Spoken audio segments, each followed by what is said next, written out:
Craig is a problem solver of the highest order. He literally turned himself into a big leaguer and turned himself into a front office executive using innovative and non-traditional methods. Finally, what stood out to us was his incredible experience as a Major League Baseball player. He played for 7 Major League teams over a span of 13 years. And most importantly to us, he played right here in Boston at Fenway Park. And Craig knows firsthand what it takes and what it means to win here. And ultimately, he knows what our fans expect and what they deserve. So before I turn it over to Craig, there are several people that we need to thank on behalf of John and Tom and Mike. First, I want to thank our baseball operations department. They did not miss a beat over the last 6 or 7 weeks. Thanks to Eddie Romero, Raquel Ferreira, Mike Grootman, Brian O'Halloran, and their teams.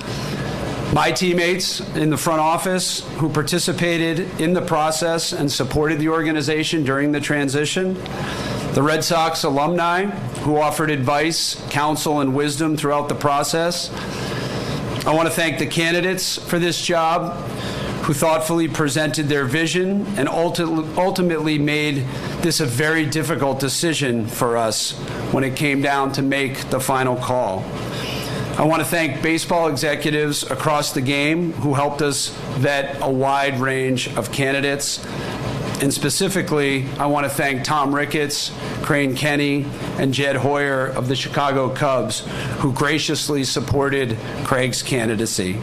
And with that, I'll turn it over to the new Chief Baseball Officer for the Boston Red Sox, Craig Breslow.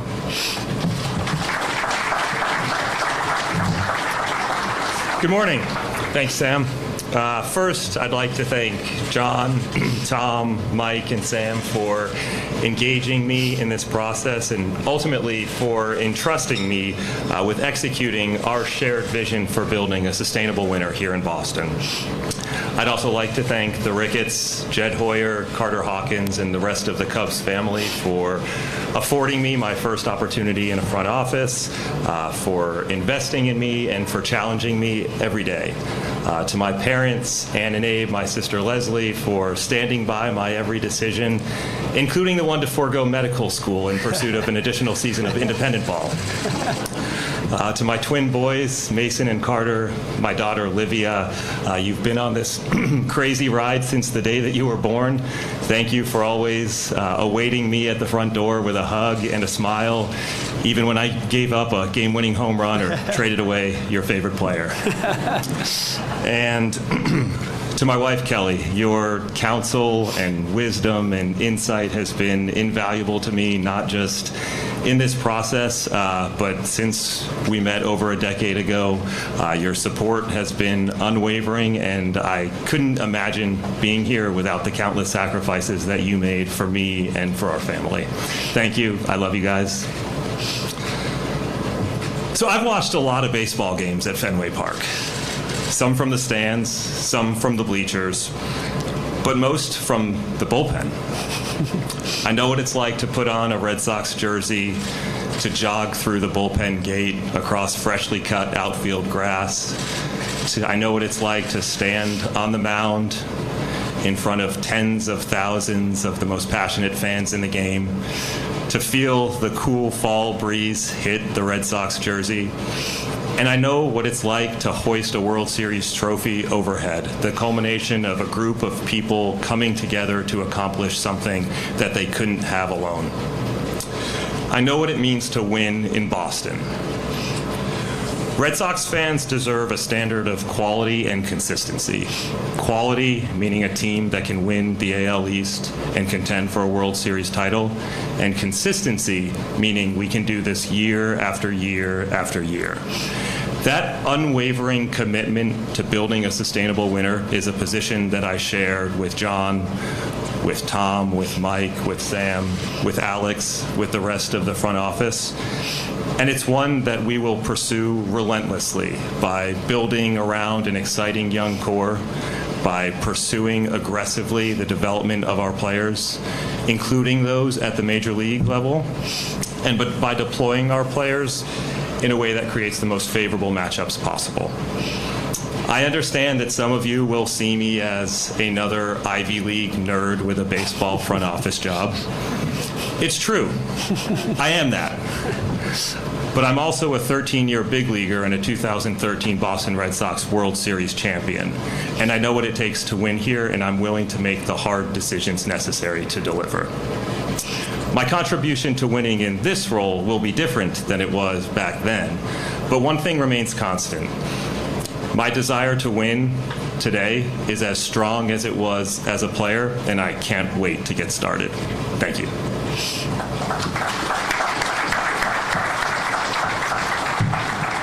At this time, we'll begin with questions. Please raise your hand and wait for the microphone.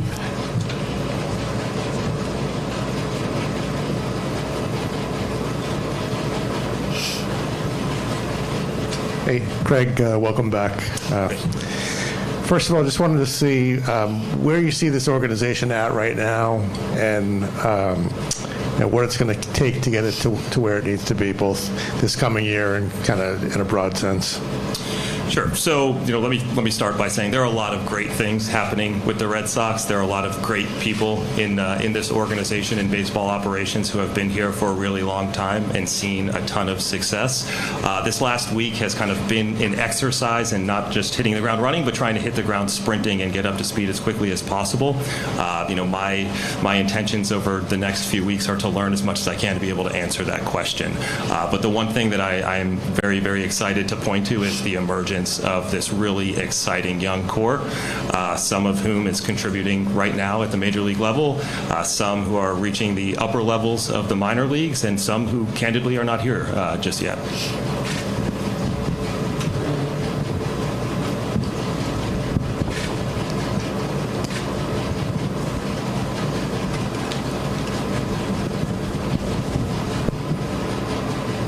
Hey, Craig. Do you plan on naming a general manager or any other people from outside onto your staff? Yeah, as is going to kind of be a recurring theme here, I'm trying to get up to speed as quickly as I possibly can. I think the most prudent path right now is to evaluate the landscape. I think over time, the right profile, the right thought partner will avail itself. But currently, I'm not feeling a rush to do that. I think there's some other decisions that are more pressing.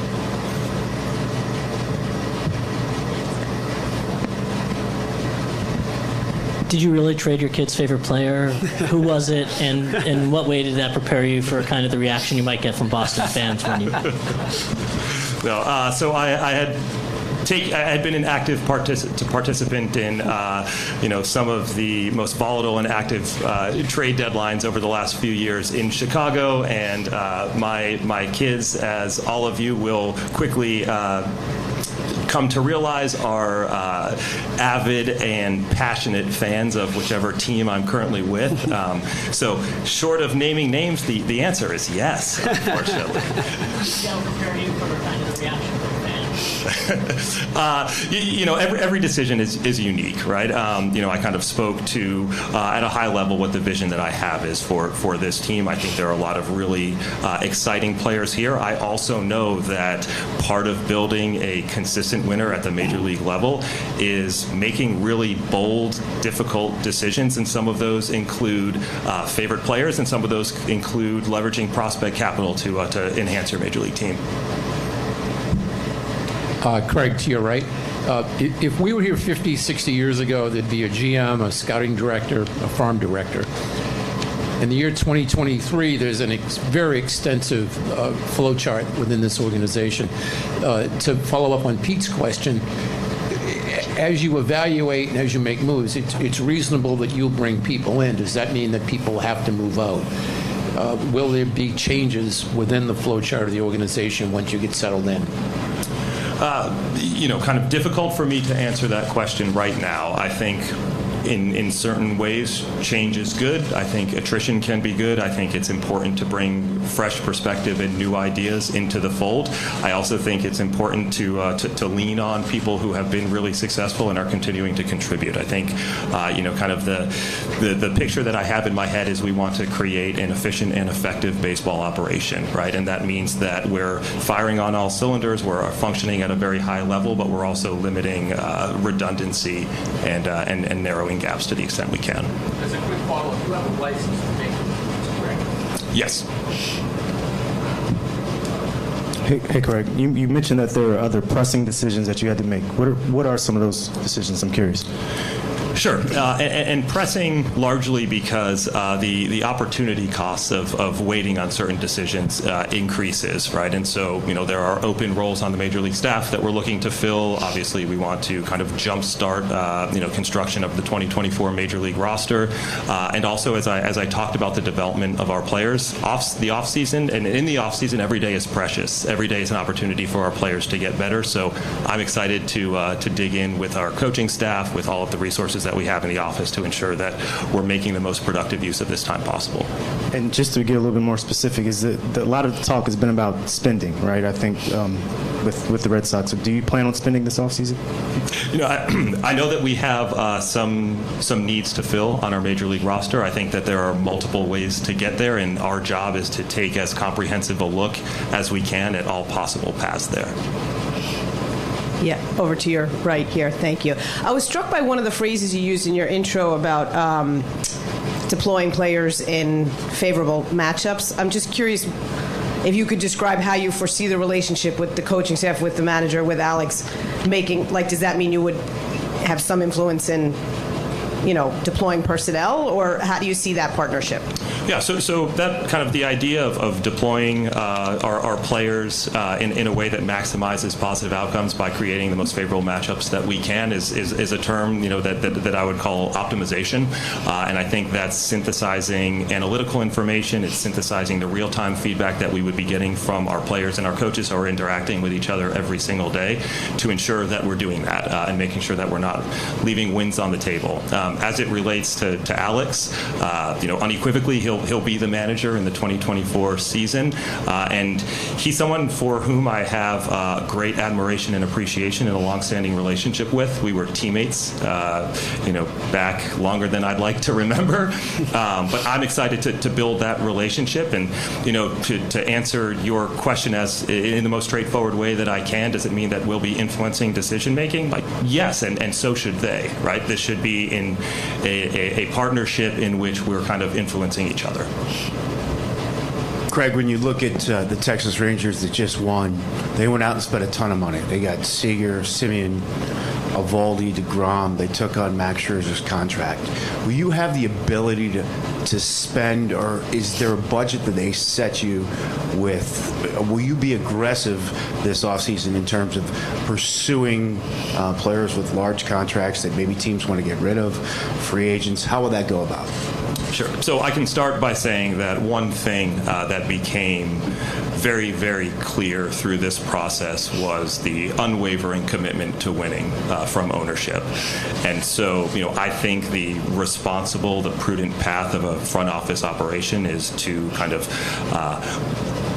search all corners for those opportunities to kind of overturn every stone, to kind of unearth every option. There are multiple pathways to building sustainable winners, and we need to be willing to run down all of those. Craig, over here on your left. I'm bad at the directions here. We've read and seen and heard a lot about just how you worked with the Cubs pitching development and kind of bringing their minor league system pitching-wise up to speed. Obviously, that's a big priority here, and I'm curious just overall your thoughts on sort of where the Red Sox system is pitching-wise at the lower levels, and kind of how you foresee bringing that up to speed to help with the sustainable process that you guys want to have here. Sure, and I'm still kind of getting a clearer picture, but I think that there are some great people here, specifically in PD leadership, and Paul Taboni and Brian Abraham and I do have some experience in building a pitching infrastructure. It's one that I'm excited to dig in on.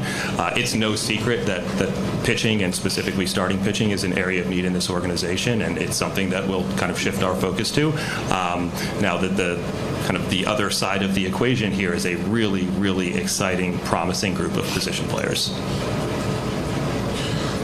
Craig, as you obviously know, the club is coming off 2 last place finishes in a row and 3 in the last 4.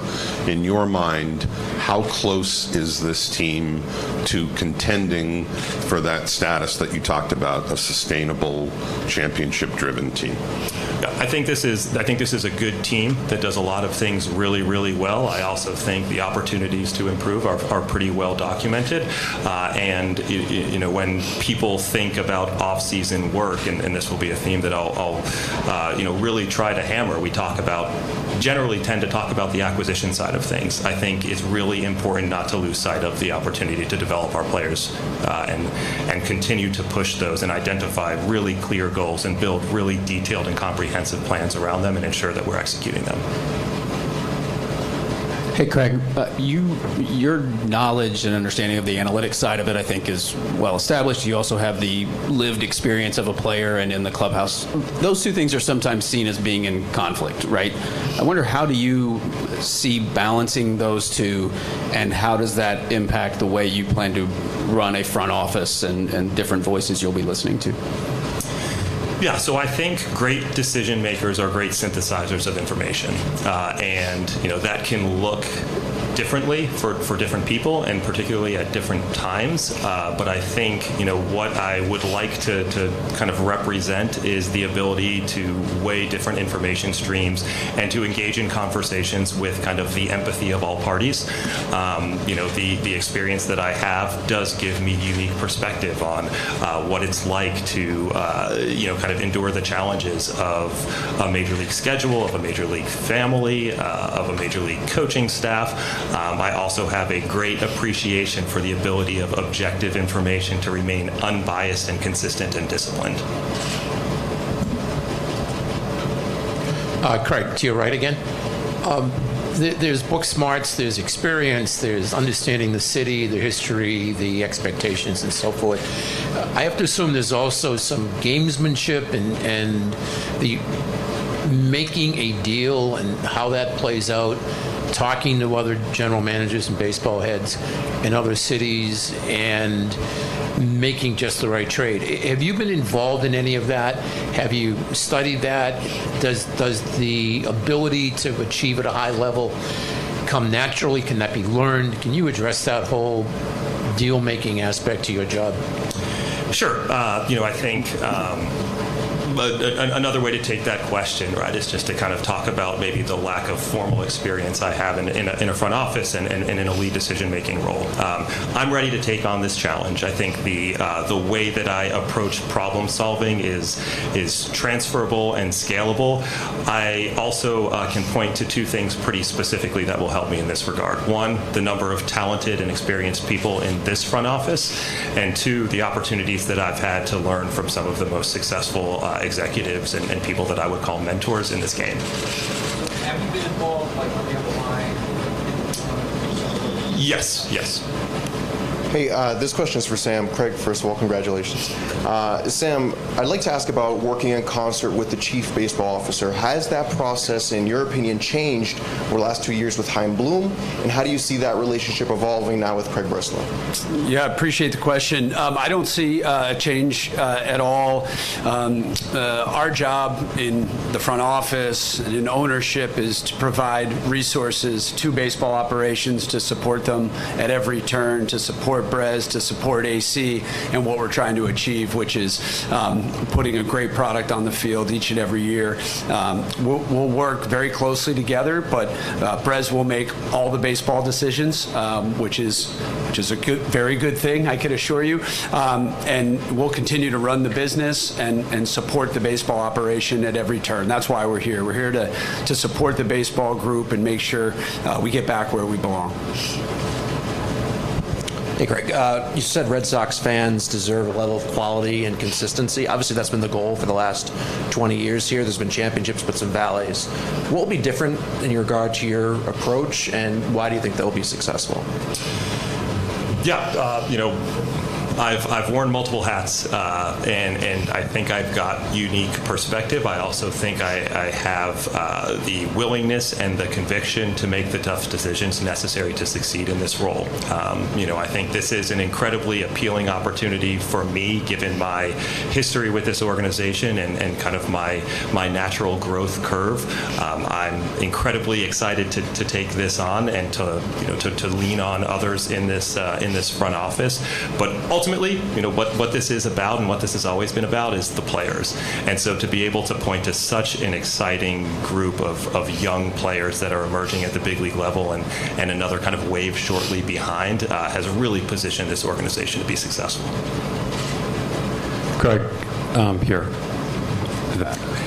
So you've mentioned 2013 a few times for obvious reasons, as it was a great time around here for a lot, like I said, a lot of reasons.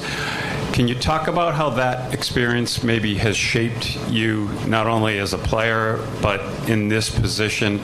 Because as you remember, 2012, you were here for that year. That was 93 losses, last place, and as messy as it probably has been around here in a long time. How that transition and maybe this transition and what you learned in 2013? Sure. I think I would point to, kind of the pillars of healthy organization building being acquisition, development, and optimization, and the complex interactions among those three things. And so, I think what 2013 told us above all else is, there's heavy lifting and incredible work to be done in a front office in terms of bringing players together and organizing a baseball operation. And then there's the opportunity to get more out of the group of players that's in the clubhouse every single day. And that's the responsibility of the entire organization. It's the responsibility of the analytics department to try and identify and leverage competitive advantages of the coaching staff to keep players, kind of moving in the same direction, the performance staff to keep guys on the field. And so, I don't think what I've learned from 2013 is you can't look at any one of those things in isolation, but you have to appreciate the complex interactions of all three. Hi, Craig. Sorry, over here. First of all, congratulations. Thank you. You played here for Theo Epstein, and then you worked for/with him in Chicago. Did you speak to him, kind of get his advice or his take when you were going through the hiring process? And has he given you any kind of advice as you take on this role that he previously had? Yeah, so as I had mentioned earlier, the opportunity to have established very strong relationships and lean on people that I would call mentors. I would call Theo one of those people and put him right at the top. I think that there is much to be learned from anyone who's sat in this seat, and particularly someone who has had so much success. So yes, I spoke to Theo. He's someone that I would call a trusted confidant, a mentor, and someone from whom I would seek counsel. And I'm immensely appreciative, not just for any of the advice that he's given me through this process, but for his role in bringing me into the Cubs and bringing me into the front office for the first time. Craig, at what point did you feel like you had a real chance to land this job? And for Sam, at what point did Craig emerge as somebody that had a real shot?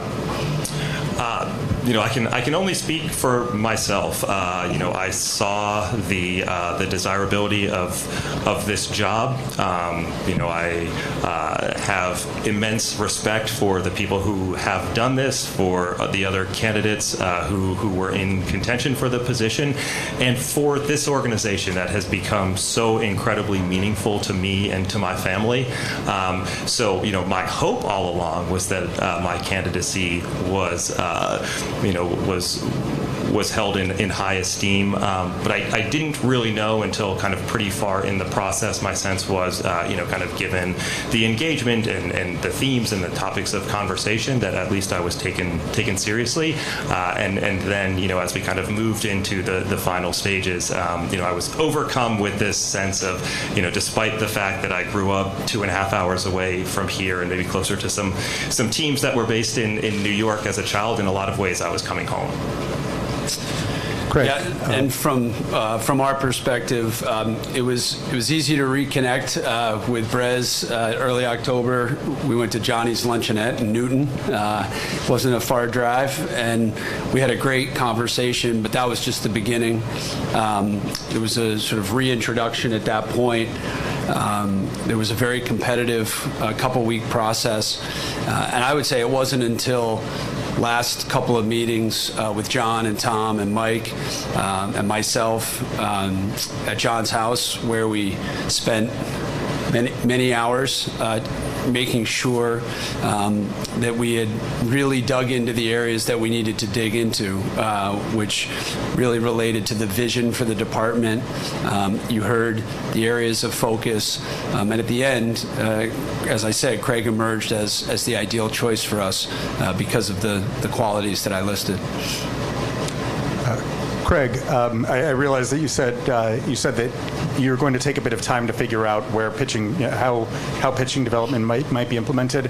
Can you just kind of take us through what you feel like you did accomplish with the Cubs in terms of helping to improve their pitching infrastructure and performance? And for Sam, piggybacking, because that seems like an efficient thing to do, how important was pitching development, the idea of improving that area of the baseball operation in the hiring decision? Sure, and I will try to keep this brief. What I had mentioned in response to an earlier question was, in my opinion, the kind of transferability or scalability of the work that I and we had done in Chicago, as it related to pitching development. Essentially, the blueprint there was kind of identify the current state, see, exactly how we had fared relative to organizations that had earned reputations as being strong pitching development organizations, identify where those gaps were, and kind of figure out what we wanted the ideal future state to be, and then kind of figure out the roadmap to get us there. And ultimately, what the realization there was is that the Cubs had an organization that was maybe lacking in kind of the pure stuff, the pure quality of pitches that could contribute to major league success. And so we worked backwards from understanding what a major league pitching contributor looked like in each of the corresponding minor league levels, knowing that we're, the goal here, the goal anywhere is not to build the most competitive minor league team, it's to build major league value and major league contributors. And, and then we ended up needing to kind of create an overarching philosophy behind that goal and find, competent, skilled coaches who are able to execute. And, the most important takeaway that I've found, and I think it's true of pitching development, I think it's true of any discipline, is that given the size of today's offices, given the ubiquity of information available, it's really easy to get caught up in trying to find the newest, the rightest, the most current information, when it turns out that getting an organization directionally aligned behind something is far more powerful. And Alex, just to, I'd close out that line of thinking with the fact that the Red Sox just have not had a great track record with respect to drafting and developing pitching. But we know when we've been at our best and winning championships, we've excelled from starting pitching to the back end of the bullpen. And Brez's experience in these areas as a player and as a front office executive were incredibly appealing, and one of the reasons why we identified him initially as a candidate. Sam, we've talked to you at length over the past several years really about just the turnover at the top position in the front office. And I'm just curious, you mentioned it a little bit, but just what about this process? What about Craig? Do you think will make this a more stable position kind of going forward? And I guess, Craig, to you also, obviously, I'm sure that was a factor when you were considering, taking this job. And I'm just curious about how much that was on your mind, and maybe conversations you had across the league too, of just talking with other people in those positions about how to handle that kind of situation. Look, we have high expectations at the Boston Red Sox. We're here to win championships. That has been a theme since December 2001 when John and Tom bought the club from the Yawkey Trust. And we have been uncompromising and disciplined about demanding results across the organization and at the big league level. Brez knows that. He's up for this challenge. We're going to do everything in our power to support him, to support all baseball operations, and those are the expectations. We are aligned in terms of the vision of building, continuing to build. Brez mentioned several times the young core. It's an exciting time to be a Red Sox fan, but all the optimism in the world is not going to get us back to where we need to be in October. So I'll just say that the work needs to begin now, and it's really going to be an exciting time as Craig takes over, and we're very excited about his arrival. Sure. I think that what I would add there is, was I aware of the turnover? Of course. But, I think if you enter this position trying to hedge, trying to understand, what it would look like to fail, you're taking the wrong approach. I have confidence in my ability to execute this job. I have confidence in the people in this organization who have successfully executed in various roles in the past. And, one thing that emerged through this process and spending so much time with John and Tom and Mike and Sam is that resources are not a problem here. The commitment to winning from ownership is not a question here, and we had established a very clear alignment on vision and very clear calibration on where this needs to go. Craig, obviously your background is in pitching. That's who you were. It's what you've done in a front office capacity. But I'm wondering, do you have an operating philosophy about how you want to build a roster? Do you tailor it at all to Fenway and emphasize power? Do you recognize some of the rule changes and the emphasis on speed and athleticism the last season? Just how does a winning team look to you? Is there consistent philosophy that you're going to adhere to? Yeah, and this is not intended to sound snarky in any way, but a winning team, kind of scores more runs than the opposition, and I think we need to be anchored to the various pathways that could get us there. Fenway Park is unique. It presents unique challenges and it presents unique opportunities. We need players who can thrive not just kind of on this field, but in this environment.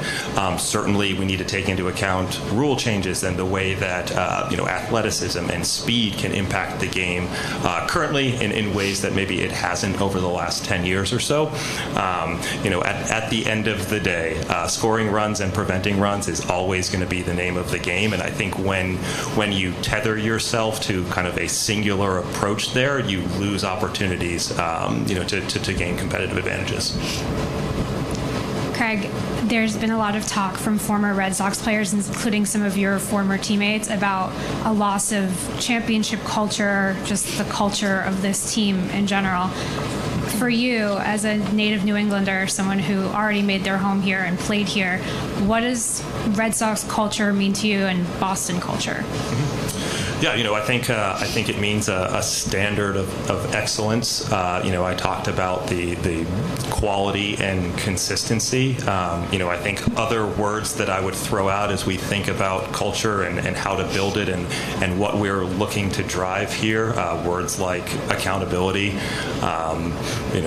the idea that we're going to push each other to be better tomorrow than we are today, and also this uncompromising, unwavering commitment to winning. The good teams that I've been on as a player, the good teams that I've seen from the front office, they all possess this quality of a group of people obsessing over winning. It's the topic of conversation in everything that they do. Hi, Craig. Welcome. when it comes to a farm system, there's a number of interesting prospects that are coming up, right? Do you have anyone in mind that could attend necessity as soon as 2024? It's probably premature for me to weigh in on that. We're starting to have those conversations, and as we think about how to plug holes, opportunities to make meaningful improvements on our major league roster, we absolutely can't lose sight of the players in the system who may be able to take a step forward. And for those conversations, we'll rely on a host of people and a host of information, some objective and analytically driven, and some from the PD group. Again, the job there is to synthesize all of that information. Craig, it's been a week since the news broke that you got the job. You make your home here. You know how passionate the fans are. So in your day-to-day life, whether it's going to the dry cleaner, whether going to the bank or Johnny's, any interesting advice you've gotten from fans out in the community about who to go get and what to do? I'm sure you must have. Yeah, everyone's got opinions, and that's great. I think that's indicative of a fan base that is engaged and interested and cares so deeply in this team. We're not going to be able to execute on every suggestion that's made, but to the extent that they have merit, we should be listening. I've gotten my share. Craig, do you believe, obviously, building a World Series, when you guys have talked about the postseason stuff, do you believe you need star power in order to be able to get to you all's ultimate goal of winning the World Series? It's an interesting question in that it's a bit circular, right? Typically World Series teams have players that perform particularly well, and they kind of create their own stardom. So I think in some respects it's kind of a chicken or egg argument, but there are certain constraints we have to deal with, right? There are roster constraints. We can't have more than 40 guys on a 40-man roster. We've got limitations to the active roster, and so what we're trying to do is consolidate or aggregate talent to the extent that we possibly can. Craig, to follow up on that, you've said several times that you're convinced of the organization's desire to win and to pursue all avenues of that. If there were a player at the top of the market as a free agent that you felt like would make a difference here, are you confident that you could put forth, the best financial effort to get that kind of player? I don't see financial resources as a limiting factor. I think that's something that was clear in the conversations that we had. Now, obviously, we have to kind of line up on a number of variables here, interest and fit among two of them. But like I said, kind of the refrain that I will keep hammering through these conversations is there's a relentless interest in winning from all parties here.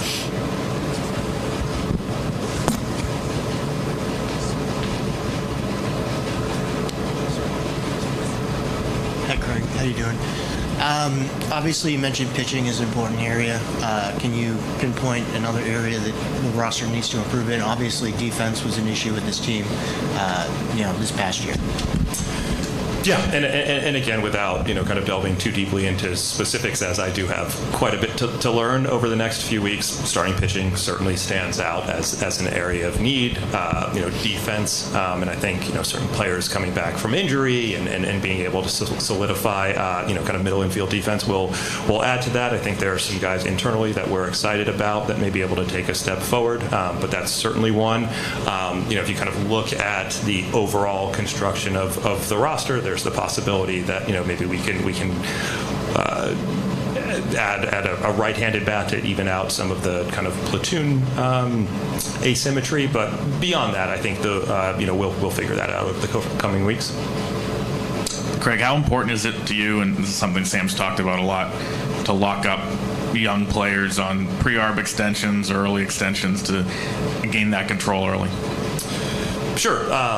We want to keep highly productive, talented players in Red Sox uniforms for as long as we possibly can. And some of those are players that are currently on our major league roster. It's something that I would have interest in engaging in. The more kind of certainty that we can have, the more efficient we can be when we look externally. Any additional questions?